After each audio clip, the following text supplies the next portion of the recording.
Hello, guys. So, this is your first topic financial policy and corporate strategy. So, we are having a target of finishing three theory topics here.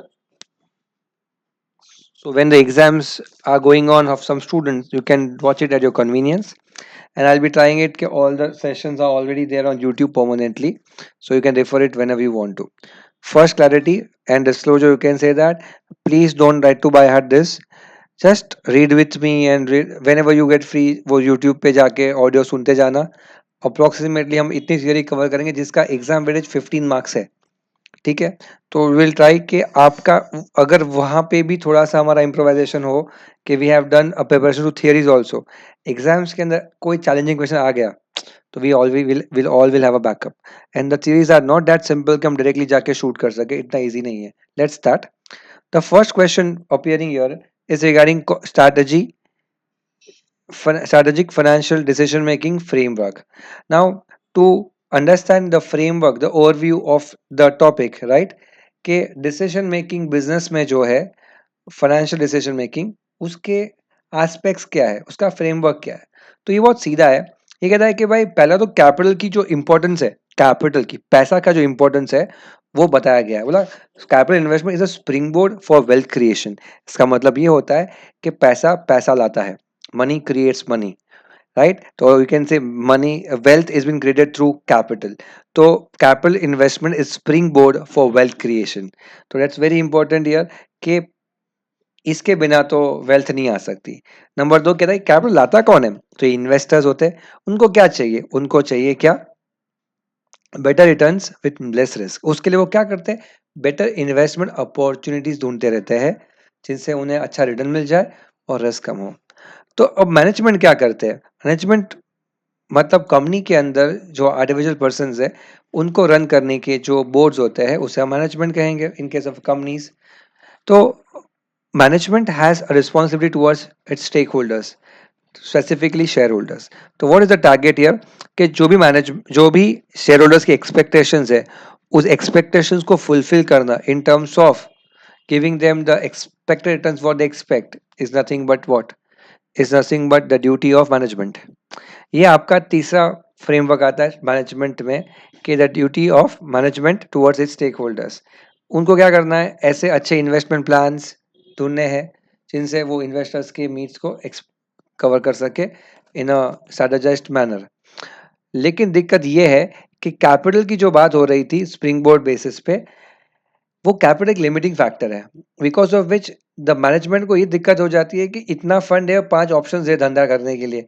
तो फिर wealth maximise करने के लिए कहाँ कहाँ कहाँ पैसा इन्वेस्ट करना चाहिए, कहाँ कहाँ नहीं करना चाहिए.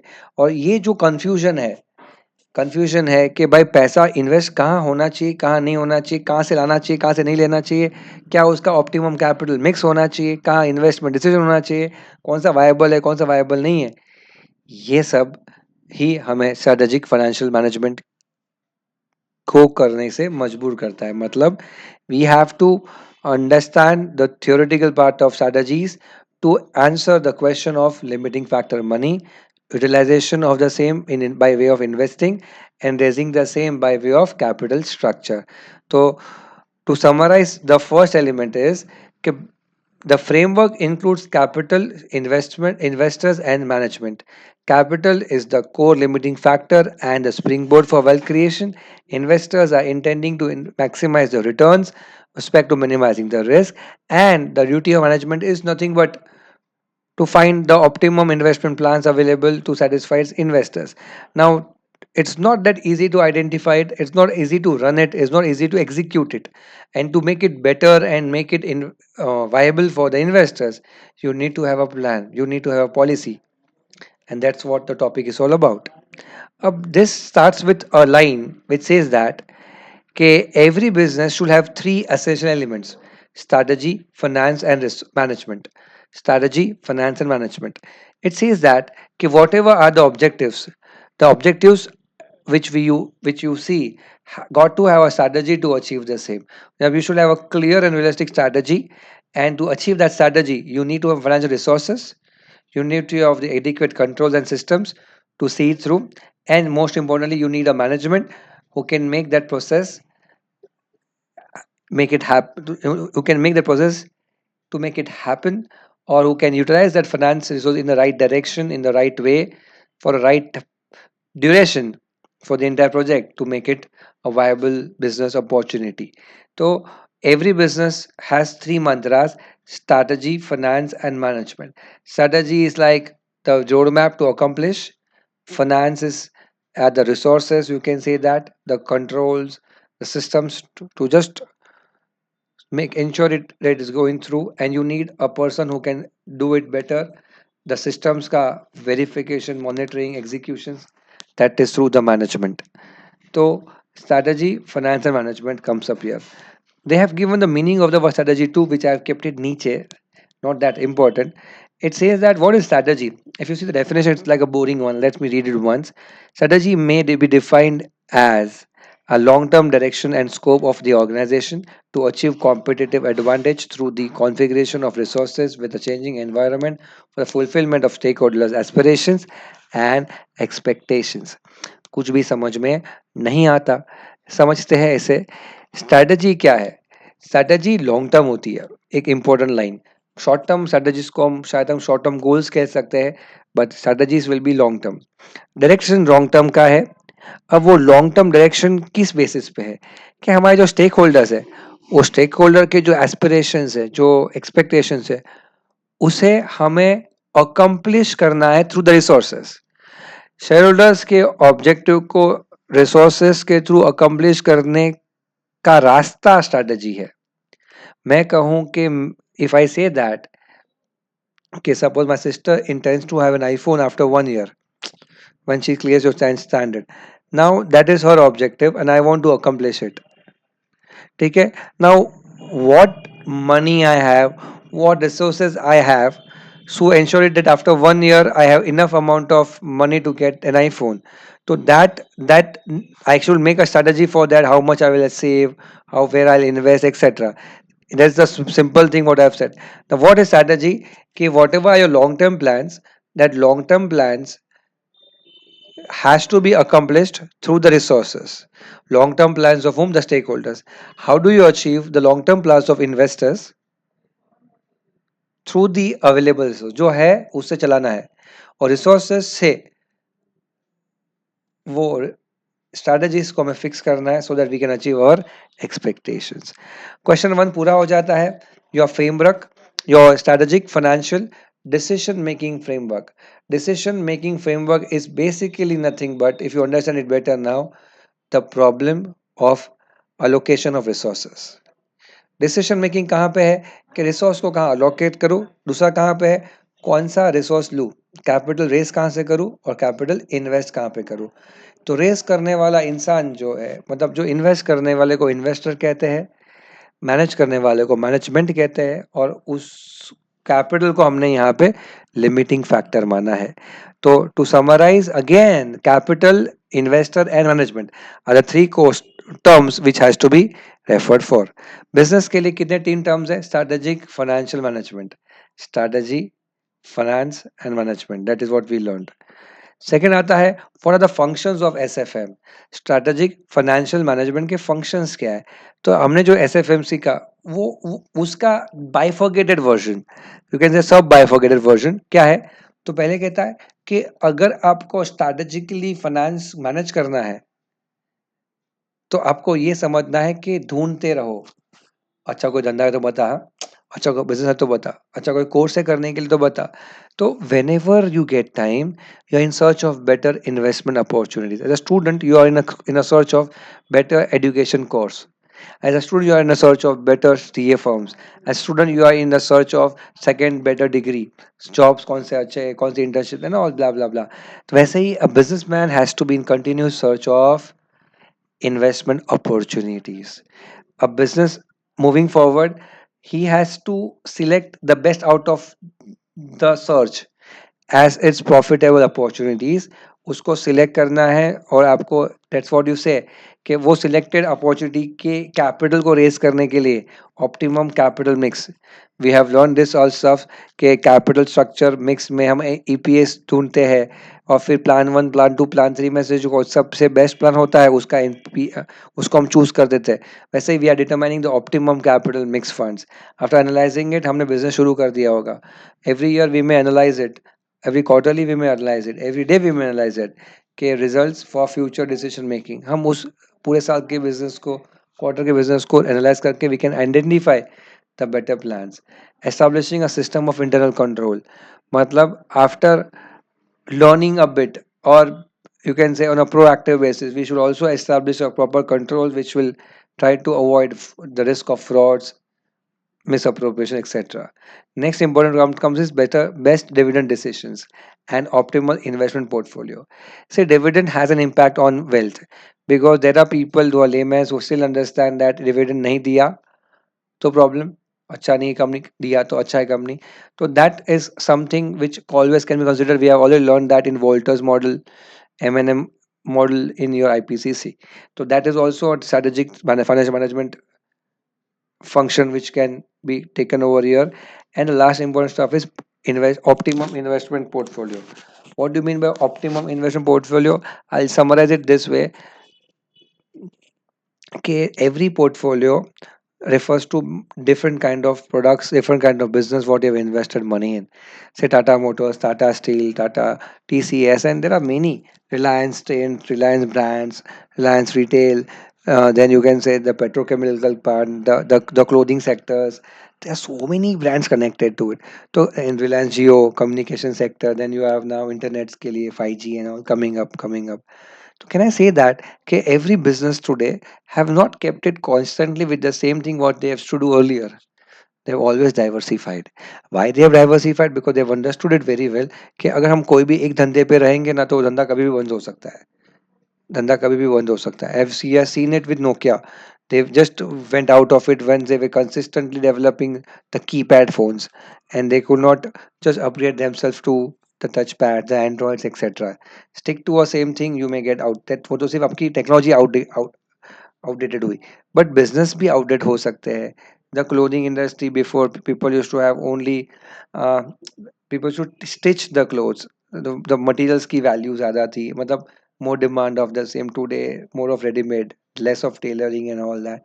तो आप आपके बिजनेस स्ट्रक्चर को अगर आप वेरी नहीं करोगे देन इट में फाइंड डिफिकल्टी। तो उससे क्या होता है, रिस्क कम हो जाता है। रिलायंस अगर 10 धंधे में है तो उसके इन्वेस्टर का रिस्क कम हो गया है, क्योंकि ये नहीं चला तो वो चलेगा, वो नहीं तो ये, और सब चले तो बहुत अच्छा होगा, और देर आर बहुत लेस चांसेस के सब ना चले। Let's summarise this pointers now. कौन से प्रकार के यहाँ पे हमने आइडेंटिफिकेशन की है सब बाइफर्केशन स्ट्रेटजीज। तो पहला, continuously trying to identify the better investment opportunities. Number 2, selection of the best out of all. Number 3, determining अपना कौन से better option होगा to raise the capital. Bank loans, debts, preference shares, equity shares, return earnings, private funding, private equity, कितने सारे options है हमारे पास, going for the better one. Then analyzing our performances every quarter, every day, for our decision makings, establishing the system of internal control, identifying the best dividend decision for a company, and optimum investment portfolio always. मतलब diversification. So that comes to question number 2, functions of strategic financial management. Third part में जो strategy की हमने बात की उसका 3 level bifurcation है कि हायरार्कीज को, what are the hierarchies in case of strategies. तो इन्होंने कहा corporate level hierarchies, business level and functional level. So there are how many levels there? Corporate, business and functional. तो स्ट्रैटेजी के तीन तीन लेवल्स बोले गए। अब पहला लेवल है जो उसका नाम क्या है, कॉर्पोरेट लेवल। अब कॉर्पोरेट लेवल स्ट्रैटेजीज को मैं अपनी भाषा में बताऊं तो क्या होता है कि जो बड़े बड़े डिसीजन मेकिंग, जैसे रिलायंस ने अपना इक्विटी पार्ट बेच दिया MNCs को, Reliance is like more just reduce its debts, some M&As, take overs, ये सब जो डिसीजन मेकिंग होंगे this are like you can say that it's a corporate level strategies. ठीक है, now corporate level strategy at the time of starting of a business, at the time of evaluating a business, at the time when we are trying to identify whether we should do the business or not, and then reviving it again and again by learning it. So how do you fix it up? So what it says that okay, SAF analysis, SAF, it's like a SWOT analysis to your suitability, acceptability, feasibility. तो इस SF क्या करेगा कि अपने को जानना है अपना धंधे के बारे में, अपने को जानना है उसके प्रैक्टिकल एग्जीक्यूशन के बारे में, अपने को जानना है अपने स्टेक होल्डर्स के एक्सेप्टेबिलिटी के बारे में। लेट्स अंडरस्टैंड इट कि suitability is the first phase of SF analysis whereby it says that कि आपको जो कंपनी कॉर्पोरेट फॉर्म करने का जो आपका ऑब्जेक्टिव है, वो ऑब्जेक्टिव को अचीव करने के लिए या फिर उस ऑब्जेक्टिव को एनालाइज करने के लिए हम जो स्ट्रेटेजी डेवलप करेंगे that will be connected with what, suitability. We'll read it once. With the strategy will work. In this strategy, we should able to answer three basic questions. With the strategy will work for accomplishment of the company's objective. Sorry, accomplishment of the common objective of the company. It means that क्या ये policy, क्या ये strategy को adopt करने से हमारे company का जो ऑब्जेक्टिव है, that is normally when we deal with the money making companies we said profit has to be the objective, that is wealth in the longer term. तो क्या वो अच्छी हो पाएगा, that is your suitability. अगर आप ऐसा कोई बिजनेस कर रहे हो जो आज तो बहुत हिट है, जैसे कि मास्क बनाना है, जैसे कि sanitization and all that. Now if you trying to develop a factory for this, there will be a question mark, will this be suitable for future. क्या ये ऐसा बिजनेस है जो आपका लॉन्ग टर्म ऑब्जेक्टिव जो था, अगर आपका शॉर्ट टर्म है तो फाइन, अच्छा है.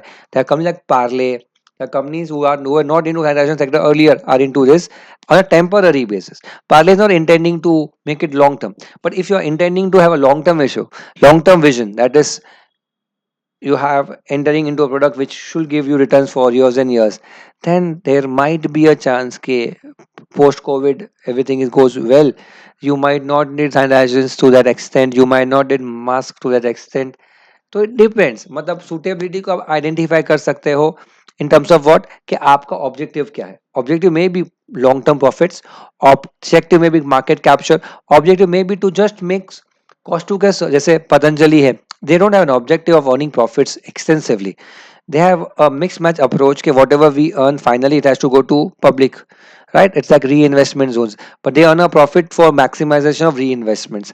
So that whatever is your project, whatever is your intent, how do you achieve that intent, that is your suitability. कि ये अपना इंटेंट है, ये अब हम बनाएंगे उसके लिए सूटेबिलिटी, मतलब will make a strategy and will see क्या ये सूट हो रहा है या नहीं हो रहा है. तो हो रहा है तो फिर वो अडॉप्ट करेंगे स्ट्रेटजी, नहीं हो रहा है तो कुछ चेंज करेंगे. मूविंग फॉरवर्ड,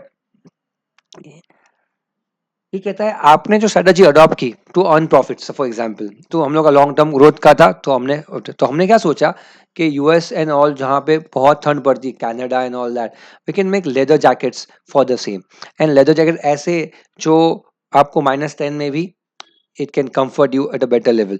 तो ये सिचुएशंस के अंदर आपके जो स्टेक होल्डर्स थे, सुटेबिलिटी के पार्ट पे you knew what how to get that part going, but when it came to acceptability, तो इंडियन स्टेक होल्डर्स जो थे, we never went into leather business till now.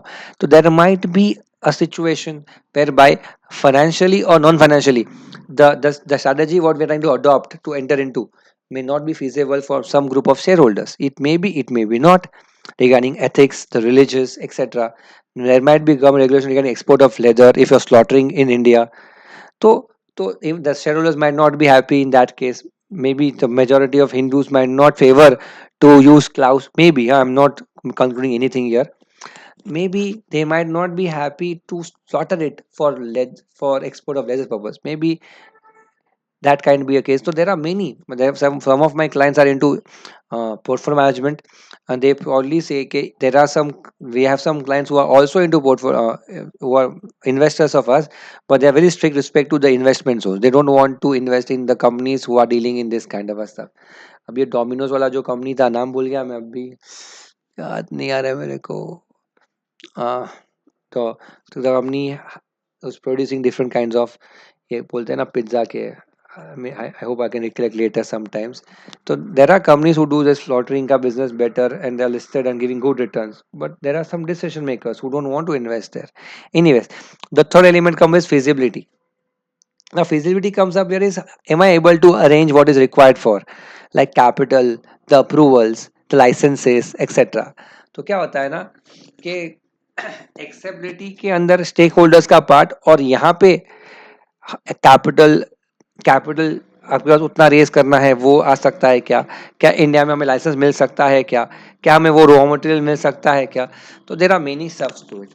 तो एक बार स्लॉटर का रॉ मटेरियल मिलना पॉसिबल है इंडिया में तो वो हो गया फिजिबिलिटी है, लेकिन acceptability to the majority share holders नहीं हो सकता। या फिर ऐसा भी हो सकता है कि शेयर होल्डर्स ने बोला हमें चलेगा भाई, पैसा से मतलब है अपने को, लेकिन फिर गवर्नमेंट का रेगुलेशन आ गया कि भाई यहाँ पे स्लॉटिंग नहीं चलेगा, इंडियन काउस का स्लॉटिंग, इंडियन कोई भी एनिमल का स्लॉटिंग नहीं कर सकते for export of leathers, you may import, you do what you want to do, India से नहीं होगा। तो क्या होता है ना, आपको हर सिचुएशन में दो तीन चीजें देखनी होती है। पहला, आपको जो चाहिए वो संभव इन टर्म्स ऑफ व्हाट, क्या आपकी स्ट्रेटजी वो आपका गोल अचीव करने के लिए कायम है, सूटेबिलिटी। नंबर दो, क्या आपको स्टेक होल्डर्स जो है उनको मंजूर है, एक्सेप्टेबिलिटी। क्या आपके पास वो मैन पावर, जो कैपिटल अरेंजमेंट्स, क्या वो आपको लग रहा है everything is on place to get that level of money etcetera, that is feasibility। मैं कहूं कि I can run a class of 150 students, I have the that level of team with me, but in that situation, if that is my objective, do I have that level of funds to raise the same, to funds to get the same? No. I can say that I can arrange the students, I may say that okay, my investors will be happy, but then finally the amount of investment which I am available with me and the amount of investment do I require, there might be a gap. Sometimes it may not be feasible for me to get that number of teachers because I don't have that much. So there might be the problems connected to it, and if we can answer the three problems, suitability, acceptability and feasibility, then your corporate, that is what is the role of corporate level strategies. The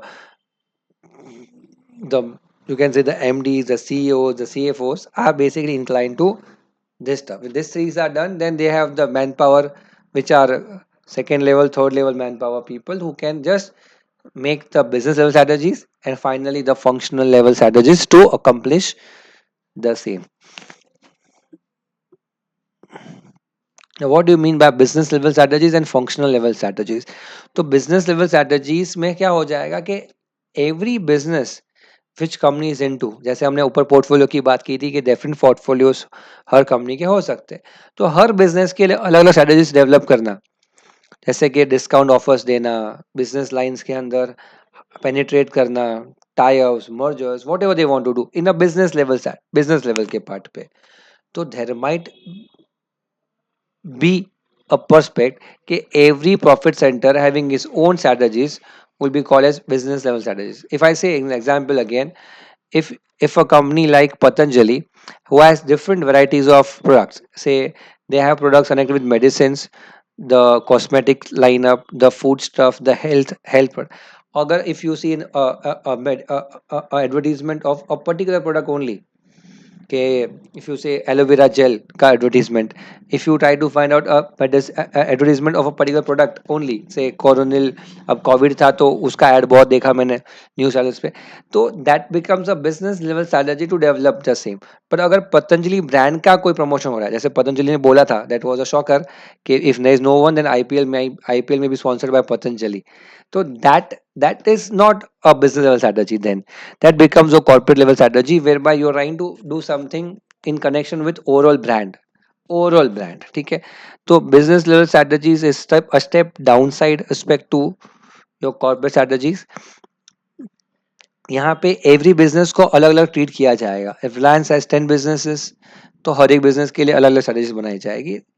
the last one is functional level strategy, आप can say ground level strategy या day to day strategy. तो अगर मैं teaching strategy के part पे, how should my lectures be conducted, timing से लेकर, teacher से लेकर, the daily process, the timetable, accomplishment on time, these are called as the notes, the test series, etc. This will be called as what? Functional level strategies. तो strategies जो हमें बनानी पड़ेगी वो तीन प्रकार की होगी। हमारी कॉर्पोरेट लेवल स्ट्रेटेजीज, जिसके अंदर आपने ये तीन टर्म्स को याद रखना है, सुटेबिलिटी, एक्सेप्टेबिलिटी एंड फिजिबिलिटी। आइए समझते हैं वापस। सुटेबिलिटी मतलब जो मैं बिजनेस कर रहा हूँ, क्या वो, उसका जो ऑब्जेक्ट है क्या वो अचीवेबल है या नहीं है, do you have a plan for that, tell me. Number दो, एक्सेप्टेबिलिटी, क्या मेरे स्टेक होल्डर्स उससे सेटिस्फाइड रहेंगे या नहीं, मेरे एम्प्लॉयज हो सकते हैं, मेरे मेरे शेयर होल्डर्स हो सकते हैं, गवर्नमेंट भी आ सकता है, all are stakeholders. And number 3 feasibility, क्या फंडिंग है, रॉ मटेरियल है, अप्रूवल है, लाइसेंसेस है, क्या वो उसके लिए अवेलेबल है या नहीं। This how we move forward to that. Now second था बिजनेस स्ट्रेटेजी, जिसमें हमें बिजनेस इंडिपेंडेंटली हर बिजनेस को प्लान करना है respect to profit centres and functional में रूट लेवल या ग्राउंड लेवल। नेक्स्ट एलिमेंट यहाँ पे जो आएगा question number 3, that is interface of financial policy with strategic management. ये कहता है कि what gets these two things connected. If I tell you what is financial policy all about, it's like that achieving financial goals through financial resources with the help of financial tools. मेरे पास 100 रुपया है, मुझे 1000 रुपया करना है एक महीने में, मेरा गोल 1000 रुपया है, मेरे पास रिसोर्स कितना है, 100 रुपया है, क्या करूँ तो होगा। समझो मैंने कसिनो में गया, फाइनेंशियल टूल हो गया जिसके थ्रू में कसिनो में कुछ खेला, 100 का 1000 किया, हो सकता है नहीं भी हो सकता, बट मैं आपको समझा रहा हूँ। फाइनेंशियल पॉलिसी मतलब combination of financial tools, financial goals and financial resources. अपने पास क्या है, दैट इज रिसोर्स, अपने को क्या चाहिए, that is your goal, and किस की हेल्प के थ्रू आप वहां पे जा सकते हो, दैट बिकम्स योर टूल्स। तो that's how is financial policy. और अपना strategic management is like your business, जिसके थ्रू आप पैसा the business line which you are investing money. तो क्या होता है ना कि इंटरफेस मतलब हम लिंक करने की कोशिश जो कर रहे हैं वो क्यों कर रहे हैं। तो इन्होंने पहले ये लाइन में ये कहा है कि the idea to link is just simple because the starting point of finance is also money and the end result of the business is also money. तो धंधा का एंड रिजल्ट भी पैसा है और शुरुआत में डालना पड़ता है पैसा है। तो भाई कॉमन तो है कि दोनों में कॉमन क्या है, मनी। ये कहता है कि important dimension of strategic management and finance policy is that कि आपने जो पैसा लाया है ना, वो पैसे को आप वो पैसा जो रेस किया है उसके बाद based on your strategies of feasibility and all that, आपका अलोकेशन ऑफ फंड डिसीजन जो होगा, allocation of funds, that is your very important decision. How do you allocate your funds.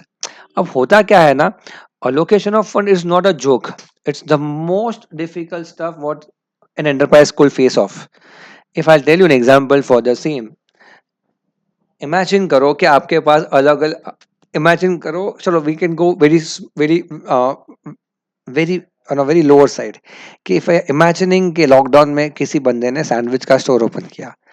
अब उसके पास पैसे नहीं थे, जॉब नहीं था, सैंडविच स्टोर ओपन करता है लोकल पे। अब उसने थोड़ा दिमाग लगा के वो बड़ा सा बोर्ड लगाया, फिर वो cheese toast, cheese chilli toast, ऐसे अलग अलग टाइप के 10-20 सैंडविचेस किए, पनीर की, ये रेगुलर एंड ऑल दैट।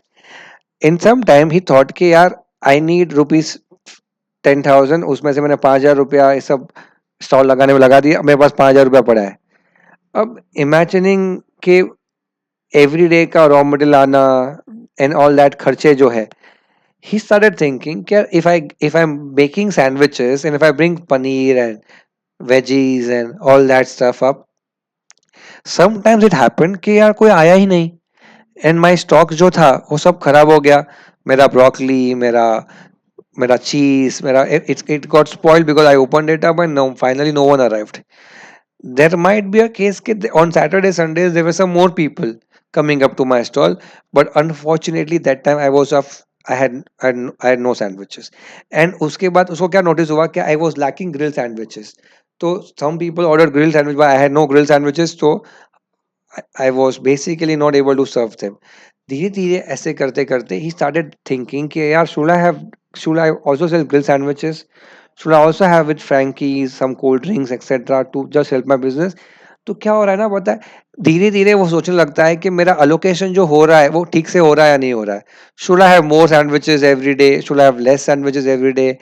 ऐसे करते करते if I take you to a level of say shopper stop, या if you go to any retail departmental store, कोई भी स्टोर पे जाओ, आपने कोई चीज ली, जैसे डीमार्ट है, अब डीमार्ट के पास जाके आपको कहोगे ना मुझे 25 लीटर कोक चाहिए, तो आपको 25 लीटर का स्टॉक मिल जाएगा। बंदे के पास स्टॉक दबा के रखा है उसने, मतलब he is like an an an investment allocation in is highest situation, मतलब उसको क्या कहते हैं हम लोग, कंजर्वेटिव अप्रोच। अब मैं कहूंगा कि आप कोई दुकान में जहां से आप कपड़े खरीदते हो वहां पे आपने कहा कि मुझे ये टी शर्ट पसंद आया, मुझे 2 पीस चाहिए। Sorry ma'am, we only have one, ज्यादा रखते ही नहीं है।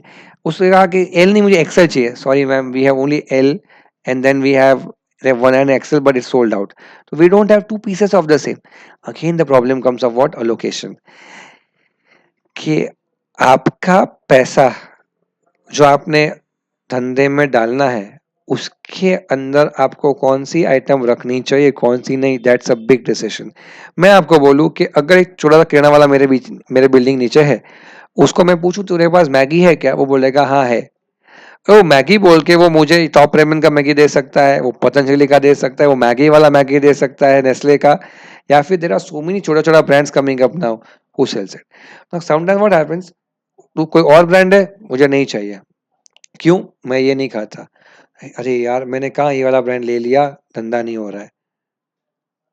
Nestle giving less margin, then my margin gets stuck up. तो इन्वेस्टमेंट अलोकेशन एक हर एक के धंधे में बनिया बंदा जो होता है ना, वो समझ पाता है। इवन बिस्लरी बॉटल्स के अंदर, इफ यू से Bisleri, they may give you Bisleri, but that might be Ecofin, or there might be some local, there might be Bisleri itself. तो heavy situation में what I'm trying to tell you is financial policy and सारे decision making का जो interface है वो connected है बहुत बहुत strongly for only one reason that we call as what, asset allocation. Asset allocation का मतलब investment in fixed assets and investment in working capital, कहाँ, कैसे, कितना होना चाहिए। अगर मैं बैंकिंग का एग्जांपल कंटिन्यू करूं, बैंकिंग के अंदर आप देखोगे कोई ब्रांच है ना, सब भाड़े पे होगी। 95% of stores, retail stores and 95% of banking branches are all rented, leased, no nothing is owned by them. मतलब क्या, उन लोग का एसेट एलोकेशन फिक्स एसेट्स में है ही नहीं। They are not interested in investing in fix assets, they are only interested in what, interested in more of the working capital investment rather than which investment, fixed asset investment। तो हर एक का एक asset allocation होता है। जब भी आप कोई इंडस्ट्री को इवैल्यूएट करने चाहते हो तो उस इंडस्ट्री का एसेट इवैल्यूएशन आप समझ सकते हो मार्केट से। आपकी आपका कंपनी जो होगा वो कितना सिमिलर है टू इंडस्ट्री, आपको असेस करना पड़ेगा।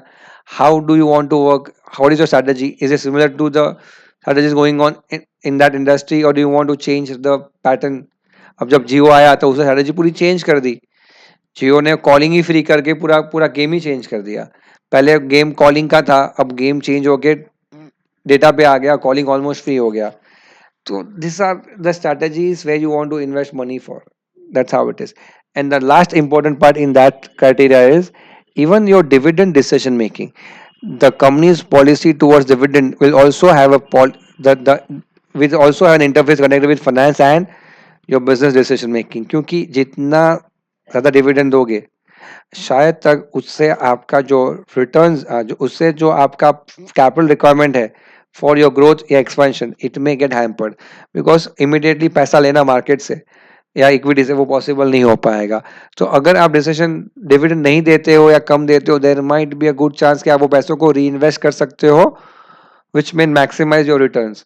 तो again an interface is dividend. तो एक्चुअली देखा जाए तो थ्योरी में आपको आंसर ऐसे आता है इसका कि जो इंटरफेस है वो किसके बीच में है, फाइनेंस और स्ट्रेटेजी मैनेजमेंट। वो क्या है, तो how do you allocate your assets, मतलब conceptually asset allocation is your interface, number दो dividend decision is your interface. पहले दो लाइन में जो लिखा है वो सिर्फ टाइम पास लिखा है कि भाई ऐसा क्यों है, तो इसलिए है क्योंकि एंड भी मनी है और स्टार्ट भी मनी है, उसी ओपिनियन है।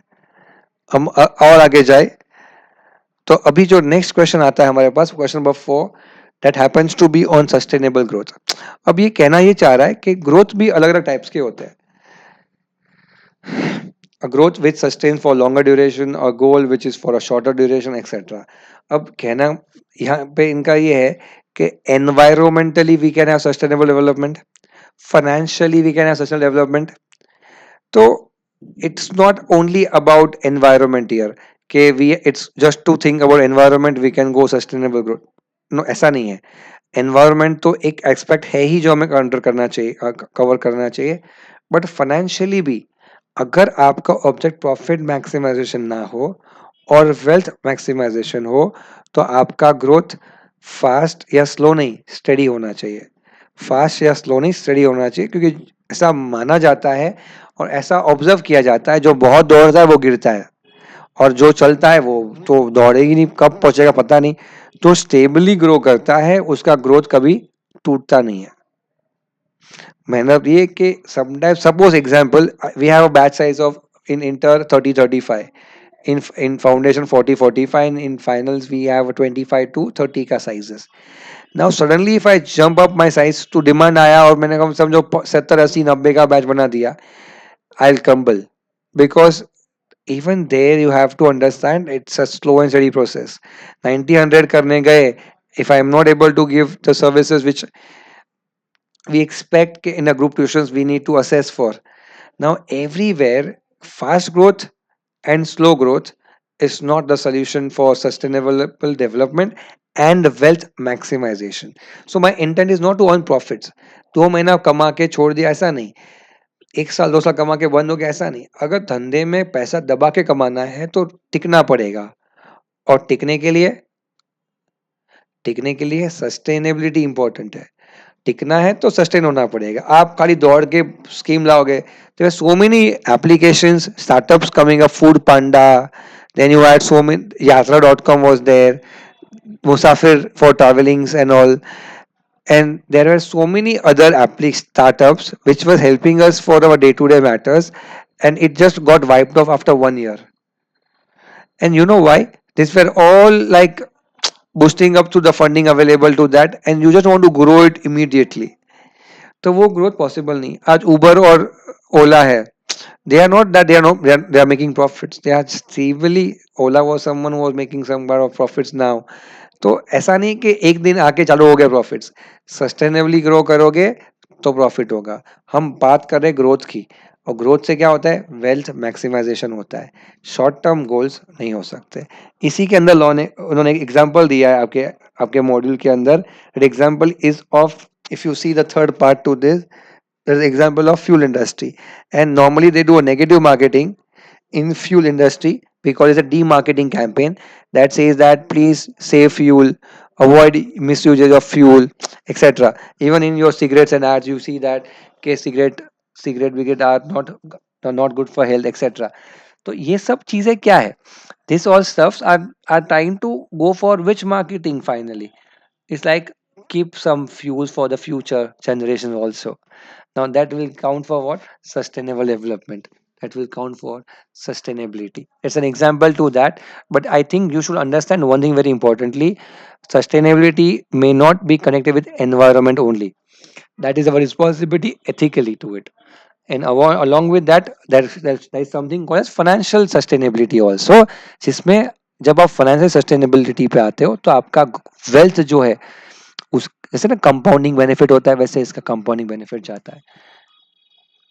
How do you become sustainable as an organization? तो they say that you should have more than one source of income, जिसको हम अलग अलग portfolios कह सकते हैं, उसको हम diversification कह सकते हैं।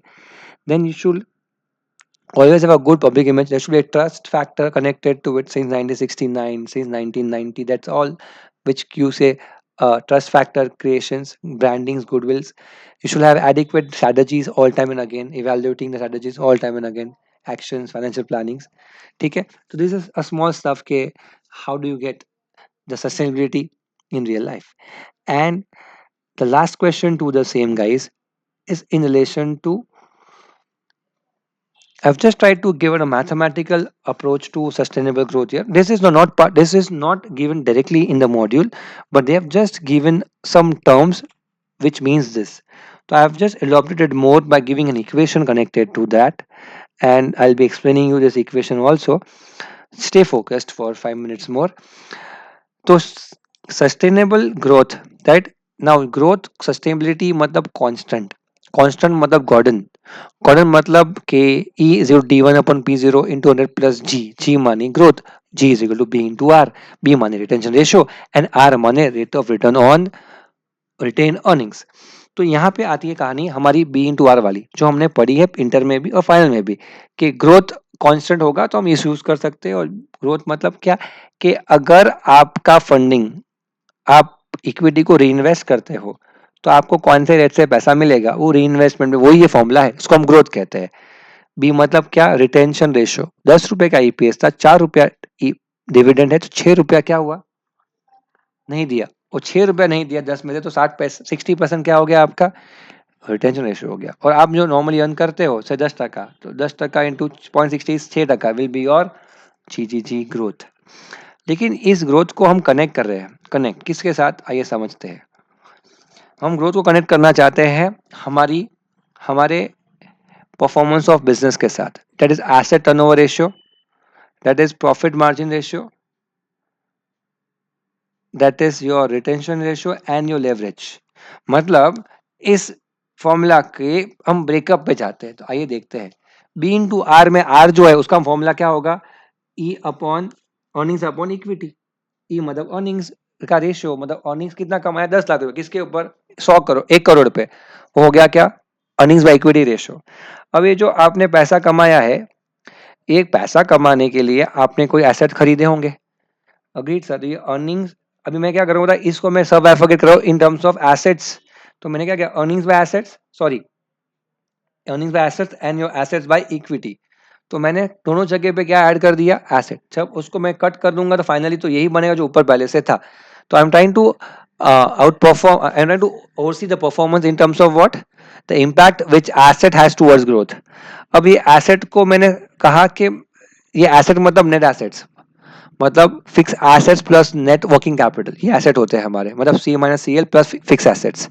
अब एसेट्स के पैसे कहाँ से आए थे हमारे पास, तो इक्विटी और डेट से। तो मैंने उसको सब बाइफरकेट कर दिया, एसेट को क्या लिख दिया, इक्विटी और डेट लिख दिया, नीचे क्या आ गया, इक्विटी आ गया। और यहाँ पे क्या, ये अर्निंग्स बाय एसेट्स है ना, तो फाइनली ये अर्निंग्स और एसेट्स में मैं क्या यूज कर ले रहा हूँ, finally sales, impact of sales towards the same. तो यहाँ पे सेल्स बाय एसेट्स हो गया, और यहाँ पे अर्निंग्स बाय एसेट्स हो गया, सॉरी अर्निंग्स बाय सेल्स हो गया। तो ये सेल्स से नलीफाई होगा, तो अर्निंग्स बाय एसेट्स बन जाएगा, एंड एसेट्स के अंदर फिर एसेट्स नलीफाई होगी, अर्निंग बाय इक्विटी बन जाएगा। ये इसका फॉर्मूला है। So I hope you understand the the the relationship develop कैसे कर रहे हैं हम लोग। देन हमने यहाँ पे इसमें डेट अपॉन इक्विटी, इसको कॉमन करके हम डेट अपॉन इक्विटी का बेसलाइन ले लिया, यहाँ पे 1 प्लस डेट अपॉन इक्विटी। तो यहाँ पे इक्विटी को यहाँ पे लेता तो ये फॉर्मूला पहले वाला बन जाता। आई hope you understand that part of mathematics. अब यहाँ पे व्हेन यू कम अप, ये अर्निंग्स अपॉन सेल्स और ये सेल्स अपॉन एसेट, इसको हम कहते हैं क्या, एसेट टर्नओवर रेशियो। इसे हम क्या कहते हैं, आपका रिटर्न्स। इसे हम कहते हैं लेवरेज, इसे हम कहते हैं रिटेंशन रेशियो। आई रिपीट, इसे हम रिटेंशन रेशियो कहते हैं बी को, इसे हम लेवरेज इफेक्ट कहेंगे, इसे हम क्या कहेंगे, रिटर्न्स, इसे हम क्या कहेंगे, एसेट टर्नओवर रेशियो। तो जितना अच्छा आपका एसेट टर्नओवर होगा उतना ज्यादा ग्रोथ होगा, जितना ज्यादा आपका अर्निंग्स होगा पर सेल उतना ज्यादा ग्रोथ होगा, जितना ज्यादा आपका लेवरेज लीवर ने ज्यादा होगा उतना ज्यादा। क्यों, क्योंकि ये सब प्रोडक्ट्स है, this into this into this into this. तो जब प्रोडक्ट होता है ना, when the value is higher you get the best out of it. तो finally that's what I have written here. Looking into the above equation, we can conclude that the higher growth is the outcome of low dividend payout, that is high retention ratio, high leverage, and high asset turnover ratio, which are proportional to the growth rate. Although there is always a risk associated with what? With high leverage too. मतलब ज़्यादा leverage होने से, ये agreed, क्या फटका लग सकता है, जब बिजनेस ना चले तब फटका लग सकता है। We have learn in leverages the same, ठीक है, that can be a possibility to it too. तो guys, I have tried my best to make the topic which is theory to be a practical. I hope you like it the same. It's a small thing but I've been trying it a lot. इसके पहले के 2 videos में problem मेरा ये हुआ कि मेरा screen record नहीं हुआ, and again I had to do it. I don't know, I had some issues today in this laptop, screen record नहीं हुआ। So it's the third time I've been doing this for today, and I hope this one reaches you finally. तो coming back, question number 1, strategic financial framework capital investors and management का mixture का खेल है। और बोला कि business के लिए 3 चीज़ें ज़रूरी है, स्ट्रेटेजी बनाओ, रिसोर्सेज को अलोकेट करो, और इंसान मैनेजमेंट रखो जो उसको कर पाए। Functions of strategic finance management में आया कि रिसर्च करो अच्छी चीज़ें क्या है मार्केट में धंधा करने के लिए, सिलेक्ट करो, कैपिटल रेस करो, एनालाइज करो, इंटरनल कंट्रोल्स एस्टैब्लिश करो, डिविडेंड और पोर्टफोलियो डाइवर्सिफाइड रखो। हायरार्कीज के लिए 3 हायरार्कीज है, कॉर्पोरेट, बिजनेस और फंक्शनल। कॉर्पोरेट के अंदर हमने क्या देखा, suitability, accessibility, feasibility. Objective achieve करने के लिए सूटेबल है या नहीं है मेरा plan, acceptability to the stakeholders and feasibility, that is practical application of the entire stuff. Business level strategy के अंदर हम सिर्फ ये देखते हैं कि हमारे जो बिजनेसेस है, जो उसके जो प्रॉफिट सेंटर्स हर एक होंगे, उसके लिए जो स्ट्रेटेजी बनाई है in in balance with the corporate one. And functional में हम लोग ग्राउंड लेवल स्ट्रेटेजीज को आइडेंटिफाई करते हैं, जैसे हमारे सब ground level cost centres, developers, R&D, operation, manufacturing, human resource, ये सब जो भी काम काज आएंगे वो सब यहाँ पे आएंगे। वैसे मैंने जब काम किया, मेरे जो CFOs थे रिटेल के, वो कभी स्टोर पे गए ही नहीं है, उन्हें स्टोर देखा ही नहीं है। उनको ये पता है स्टोर में इन्वेस्टमेंट कितना हुआ है, उन्हें ये नहीं पता कि माल कौन सा है, उन्हें ये पता है कि कैपेक्स क्या है, एबिटा क्या है, उनको ये पता है कि मेरा नेक्स्ट ईयर सेल्स कितना होगा, बट वो कभी स्टोर पे नहीं गए हैं। तो that's how your corporate level strategy is different from functional level strategy. Functional level strategy में तो आपको सेल्समैन चाहिए ही चाहिए, जो कस्टमर को जान पाए, उसके उसके मतलब you need, there are different people all together for functional level, and there are people to get different people all together at, if you go to a good restaurant and if it they has a good ambience, good service, um, everything is quite perfect, right? It means they have planned it very well, all that stuff. But if you don't get a food, if you don't get a good food quality or good taste, then everything is, because of failure in functions, everything is gone. And sometimes everything is good, but then there is no scope of growth because you have not made it to the larger level. तो it happens कि आपको तीनों ठीक से करना पड़ेगा, functional ठीक से है और आपका, आपके पास अच्छे से सेटअप फिजिबिलिटी नहीं है, तो it may get dropped out because there is no one who can watch it better. हमने इंटरफेस देखी, इंटरफेस में हमने एसेट एलोकेशन का पार्ट सीखा कि इंटरफेस फाइनेंस और बिजनेस के बीच में जो है वो है कि adequate fund, impact of fund allocations, and number two, impact of dividend decision making. And then sustainable growth का part सीखा, and finally we went to that formula of B into R. In this B into R formula हमने किया क्या, हमने सिर्फ ये जानने की कोशिश की कि आप जो B into R का जो R है ना, वो R is earnings and equity। तो इक्विटी और अर्निंग्स, तो अर्निंग्स किससे आती है पता है, अर्निंग दो रीजन से आती है। आप आपके एसेट्स को एम्प्लॉय करते हो टू मेक सेल्स, तो एसेट्स को एम्प्लॉय करना पहला पार्ट है कि एसेट्स को एम्प्लॉय किया, और एसेट्स को एम्प्लॉय करके क्या किया, we made it into a sale, तो उसको सेल्स में वी फॉरगेट किया, एंड देन वी रिजल्टेड कि the factors responsible for growth is asset turnover ratio, higher asset turnover ratio, higher profitability, higher leverageness, and higher retention ratio will give to higher growth rate. That's it. I hope you enjoyed. Take care. Bye. See you.